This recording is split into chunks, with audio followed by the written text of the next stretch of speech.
Coming up on this edition of Sports Night, Lacrosse welcomes Syracuse for a big-time quarterfinal matchup. Wild weather and wilder finishes in the Evanston NCAA Regional. And we sit down with, or ride around with, unicyclists taking campus by storm. You know, Evan, you're looking a little old over there. Can I get you some prune juice, Worthington Original, anything? You know, Chris Voorhees from Northwestern will do that to you, but one thing that keeps me upright each week is Sports Night, and that starts right now.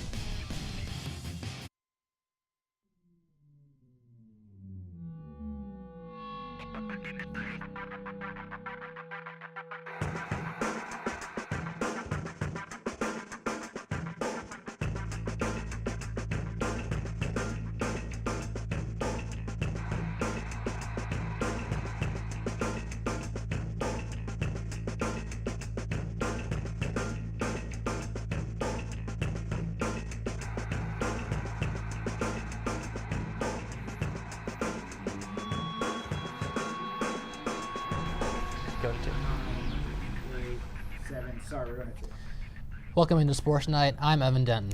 And I'm Chris Burton. You know, Evan, the Scripps National Spelling Bee is on the horizon. And, you know, in that theme of spelling, I thought I'd give you a little spelling test to start out the show. Sound good? Okay, let me think. I before E, except after C. Okay, I'm ready. You got it. Okay. Your word is powerhouse. How do you spell powerhouse? Ooh, that's tough, but I'm going to say Northwestern Lacrosse.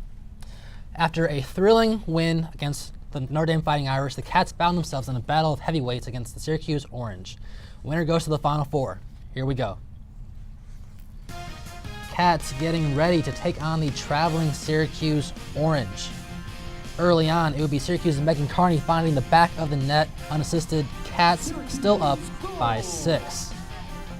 Second half now, Syracuse's Emily Harishuk makes a quick cut inside, sharper than a paper cut, to trim the lead down to 3. But the Cardiac Cats would not give in. Megan Kinna sprints towards the net, and she would beat the goalie. What a move. Now a bit later, Lindsay McCone shows off her shiftiness and gets the goal. Cats extend their lead up to 4. Under 4 minutes to go, Hari Shuck does her best to keep the Orange in the game with this goal unassisted once again. But the Orange could not rattle the experienced Wildcats, playing a little bit of keep away. Kinna puts the game on ice for good. It's coming up, folks. I guarantee you it is an incredible goal.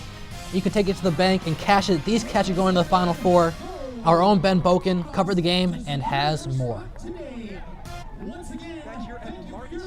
Northwestern Wildcats were able to quell a ferocious comeback effort from the Syracuse Orange here in the quarterfinals of the NCAA tournament, but in the end, the Cats won 18-14 here in Evanston. That was after goals from 8 different players on the Wildcats, and now Northwestern will go to its first Final Four since 2014. I think we reacted a little early, because we knew we had sealed the game once we got that draw control, and it just felt so good. This is probably the hardest game, this game right here. I was nervous last week just because I knew how strong Notre Dame was, and we had already played them so recently. High fives, fist pumps. Yeah, I may have thrown a few hugs in there. I was very excited. It's been a while since we've been to the Final Four, so this is a great moment for our program. We've been scratching and clawing trying to get back here. This weekend, the Cats will travel to Maryland, where they'll try to go to their first championship since 2012. Reporting from Evanston here at Martin Stadium, for NNN Sports, I'm Ben Boken. I'm joined now by Charlie Goldsmith of the Daily Northwestern. Charlie, thanks for coming on again. It's always a pleasure to be here. Well, I'm just going to cut to the chase. The Cats are in the Final Four for the first time since 2014. We've seen some great teams here since 2014, but why has this squad been able to do what they couldn't? It's really exciting, isn't it? So Selena Lasota came to campus in 2015 off of that Final Four run. That's a team that Kelly Montehiller calls one of the youngest that she's ever coached. Over the past 3-4 years, it's been one of the biggest rebuilding stretches that Northwestern has faced since Kelly Montehiller took control of the program. But you had Selena dominating as a freshman with less surrounding offensive talent than she has. Over time, you add your Lindsey McCombs, you add your Lauren Gilberts, you add your Izzy Scanes, and all of a sudden Northwestern has such a dynamic offense that can be an equalizer with it and any other team in the country. Now, Charlie, let's talk about that number 1 team in the country, the Maryland Terrapins. Northwestern actually handed them their only loss of the year. How do they take their successes in that game and apply it to this upcoming matchup? First of all, Maryland's an unbelievable team, and they're correctly ranked as the number 1 team in the country. When the Big Ten postseason awards were revealed, Northwestern had the attacker of the year in Lesotho, but Maryland had the midfielder and the goalkeeper of the year. On the Big Ten first team, they had about 20 people on the team, which is a little big if you ask me. But Maryland's entire starting lineup was on that first team. But like I mentioned earlier, Northwestern's dynamic offense moves so quickly, moves so well through transition, creates a pace that very few lacrosse teams are used to playing because of the amount of options they have. That they can do it, and if they continue to play at the level they played in the last matchup, we'll have ourselves a game in Baltimore this weekend. Every team left in this competition is here for a reason. Boston College, North Carolina, Maryland. These are teams that we've been talking about all season. What is Northwestern going to have to do to win this thing? Personally, it comes down to Selena Lesotho. Looking at how teams have guarded her over the course of the tournament, there are almost 2 paths it takes. Either they face guard her, they put someone right in her face and try to refuse to give her as much space as possible, or you guard Northwestern in a more conventional way. When that happens, ideally Lesotho scores 5, 6, 7 times. If that doesn't, it'll be down to Northwestern supporting cast to get goals on the board. Now in recent games, Northwestern supporting cast has done so well that Lesotho has had more openings down the stretch of the game. She'll probably have to come up clutch this weekend. It'll be exciting to see if the senior can have some of the biggest goals of her career in the Final Four. Charlie, I could hear about you talk lacrosse all day, but unfortunately that's all the time we have. Thank you, as always, for coming on, and you can check out Charlie's work at the Daily Northwestern online at dailynorthwestern.com or pick up a copy on campus. You should do that, yeah. Thank you. Good having you. And coming up after the break, we talk Dillo Day and more sports. Stay tuned. At Northwestern, we're Wildcats in every way.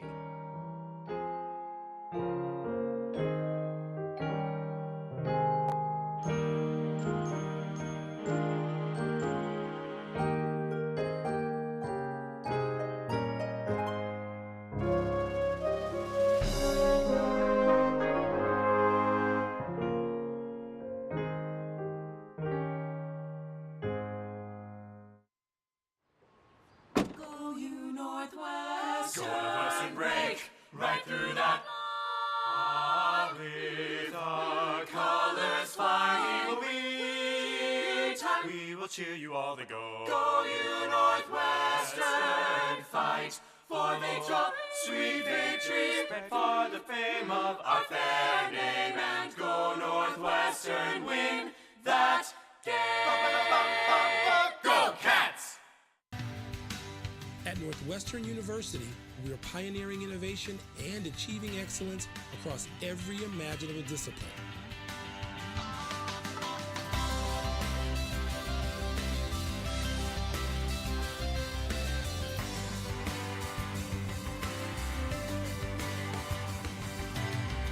At Northwestern University, the possibilities are endless.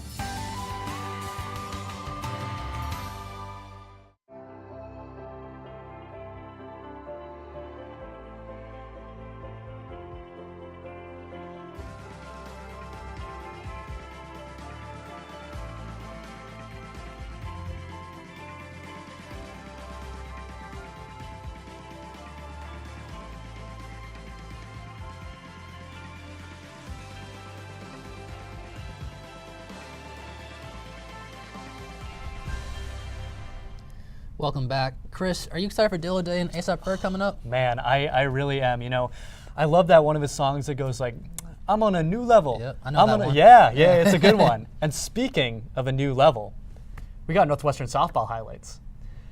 Northwestern hosted an NCAA regional over the weekend for the first time since 2008. And in true Evanston fashion, both the weather and the Cats were a mix of rain and shine. Louisville looking to get some revenge for 3 early season losses to the Cats, and Taylor Roby puts the Redbirds up in the second with a no-doubter. Cats fall behind early in this one, and then things got a little funky. A lightning delay turned into more than 3 hours of waiting.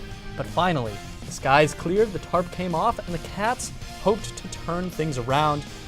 No such luck for Danielle Williams, though. She only gave up 2 hits on the day, but both of them left the park in a hurry. Sydney Melton is met at the plate by her teammates, and the forecast for the Cats looked bleak. But of course this team wouldn't go down easy. 1 strike away from a loss, Morgan Nelson grinds out a walk, and Maeve Nelson sends one way back to right. And all of a sudden, Cats might win this game. But first year, Nikki Cochran up next is going to ground out to short. Cats would fall to Louisville, but as the team said post-game, they weren't done yet. We didn't swing at her misses. I think we beat ourselves in the batter's box, and we didn't have the aggressive at-bats that we usually have, and I think that we're going to feed off of that into the next games coming up, and it's going to be interesting to see what happens. I think the other team should be scared. Thankfully, I don't think it will be that much of a reset since our last inning was probably our best inning last game. So, when you can generate enough momentum, it'll just keep carrying on.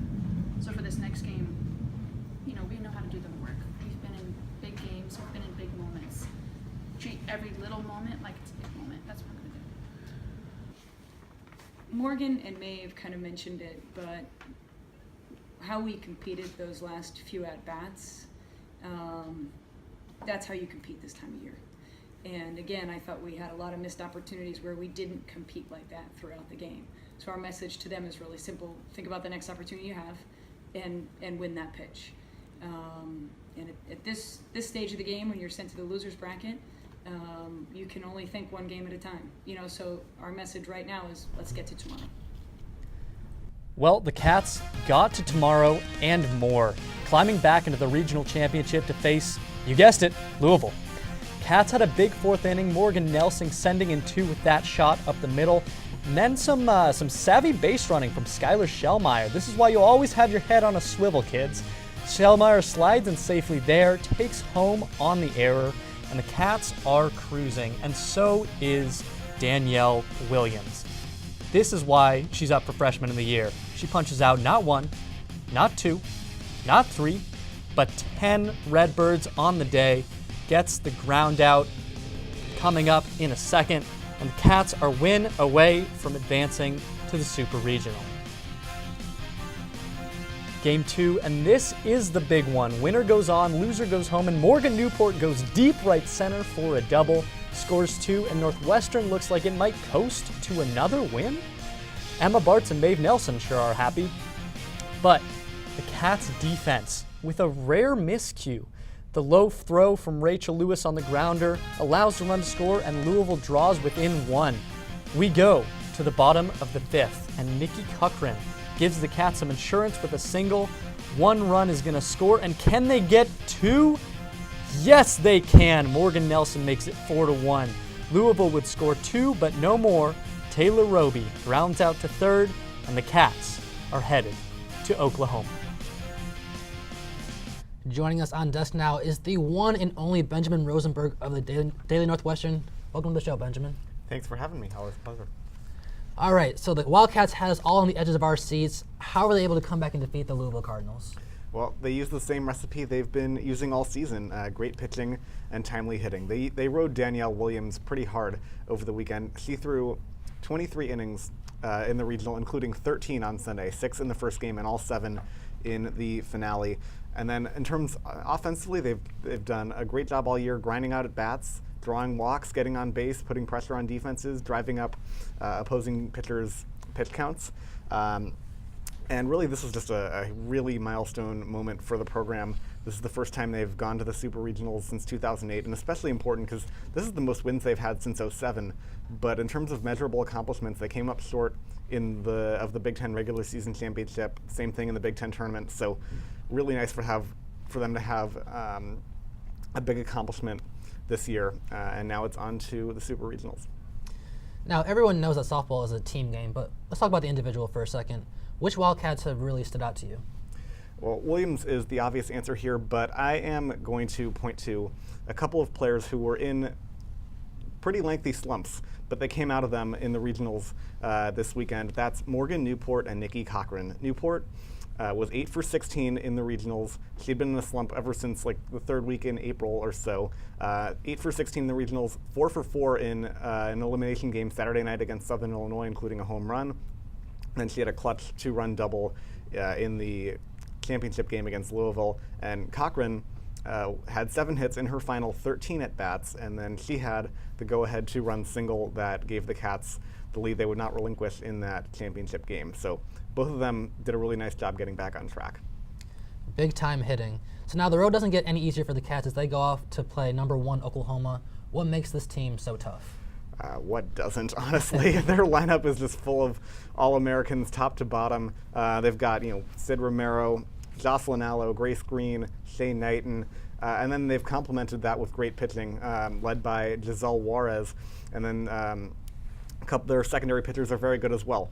Oklahoma leads the country in the following categories: batting average, ERA, slugging percentage, on-base percentage, fielding percentage, shutouts. They've thrown 26 shutouts in 55 games. That's almost half. So it's going to be a tough test for Northwestern this weekend. So what you're saying is there is a chance. Now, it is prediction time. Can the Cinderella Cats continue on and beat these Oklahoma Sooners? So there certainly is a chance. Oklahoma had a 41-game winning streak. That's the longest single-season winning streak in NCAA history. But that was snapped in the regionals last weekend by Wisconsin. Northwestern, as you might recall, swept Wisconsin in mid-April. Wisconsin got a game from Oklahoma in the first game of Championship Sunday. Oklahoma rebounded to win the regional. Northwestern did play a 5-game tournament in Norman in March. They lost twice to Oklahoma. Neither game was close. But if they're going to have to ride Danielle Williams pretty hard once again, and if she is able to limit the Sooners' power and Northwestern is able to scratch out a couple runs, Northwestern just might be moving on. All right, we shall see. To find out more of Benjamin's work, please visit thedailynorthwestern.com. Coming up, we have baseball and unicycling? Don't go anywhere. At Northwestern, we're Wildcats in every way.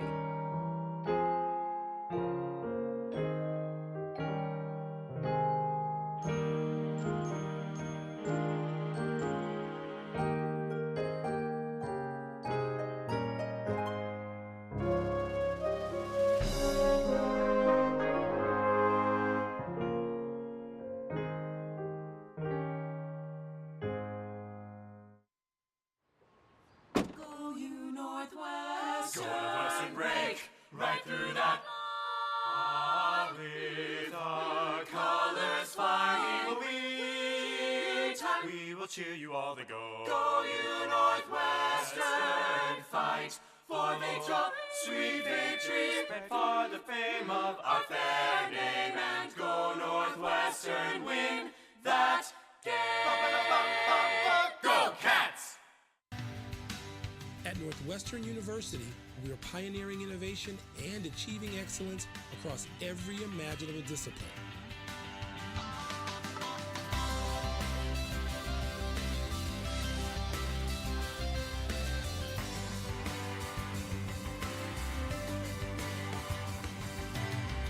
At Northwestern University, the possibilities are endless.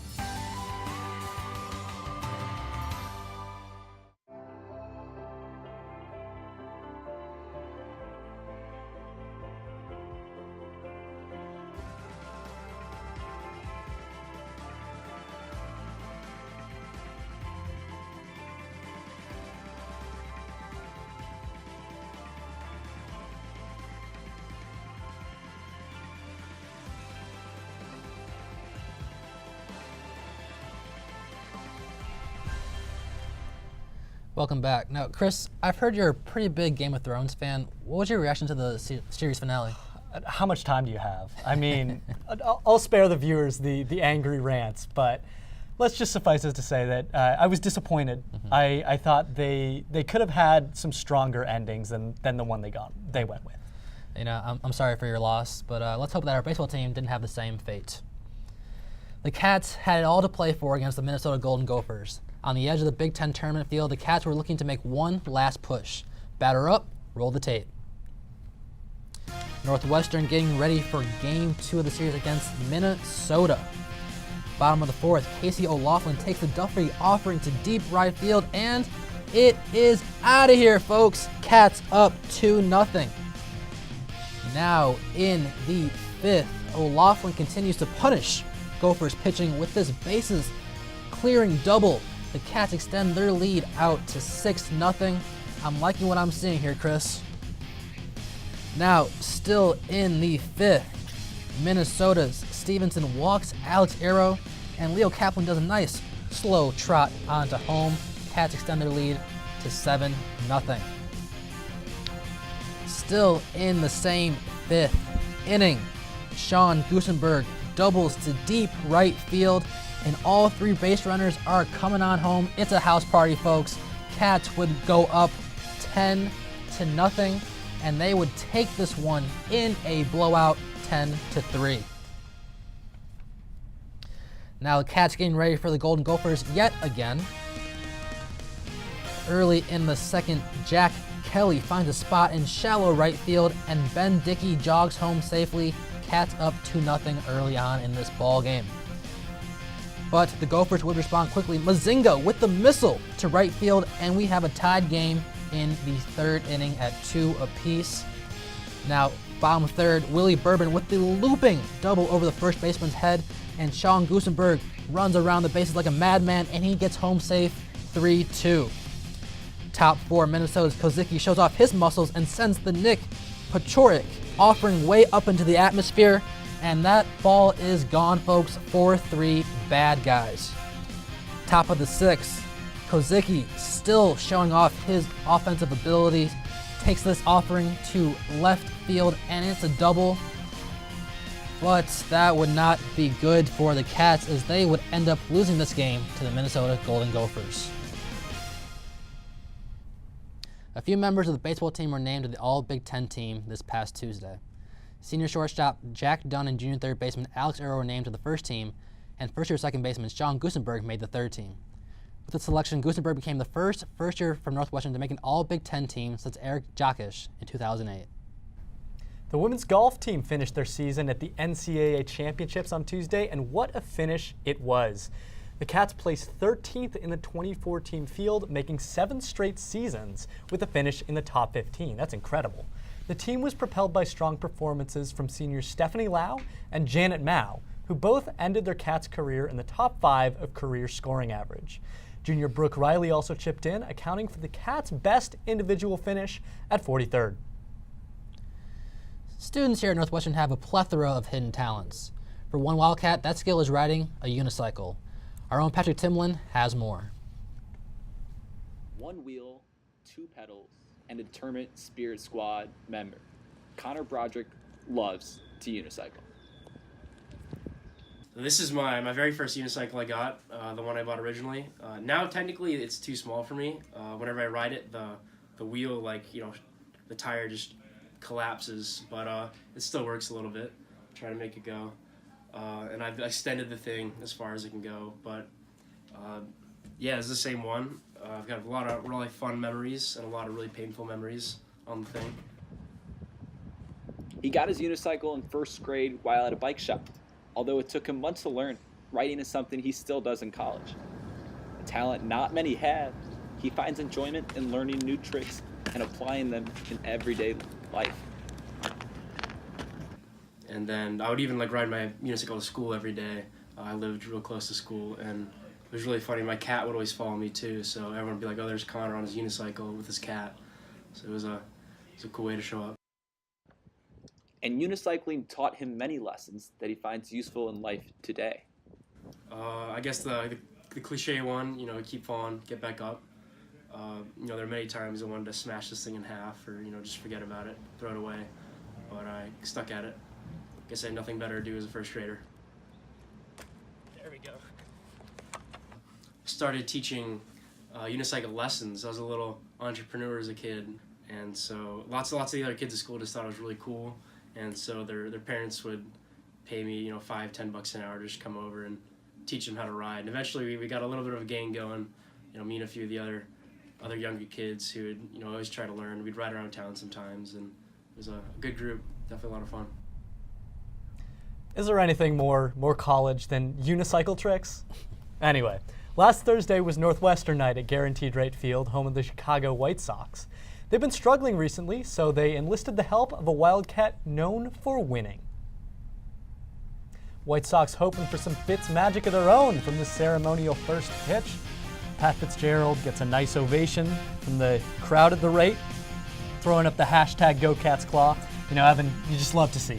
You love to see the Chicago community really embrace a Northwestern coach like Pat Fitzgerald. For sure. Pitch was just a bit outside, but Fitz getting some love from pitcher Dylan Covey. And Evan, Sox actually won this game 4-2. So he's a good luck charm. Sure is.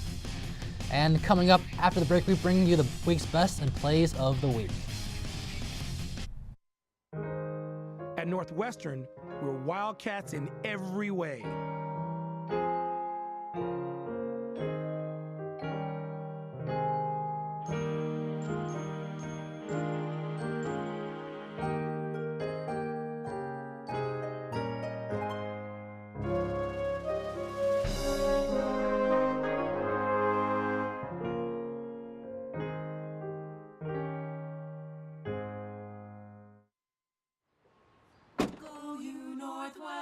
Northwestern break right through that. With our colors flying, we will cheer you all to go. Go you Northwestern, fight for victory, sweet victory, spread for the fame of our fair name, and go Northwestern, win that game. Go Cats! At Northwestern University, we are pioneering innovation and achieving excellence across every imaginable discipline.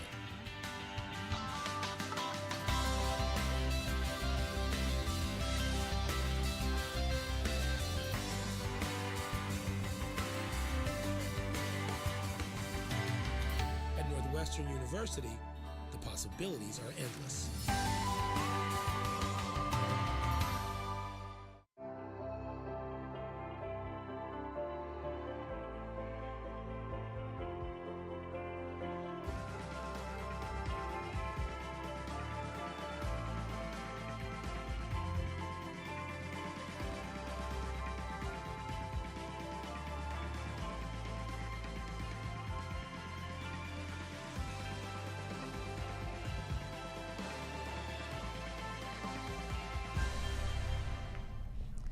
All right, Chris, we're coming around the final turn and heading for home, and that means it's time for everyone's favorite. That's right. It's time for Plays of the Week.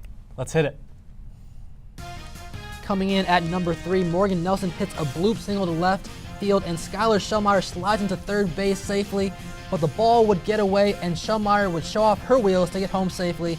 Cats get this win, 7-0 over the Louisville Cardinals. And at number 2, Cats playing a little bit of hot potato in this lacrosse match, but some nice long field passing gets the ball to Megan Kinnock.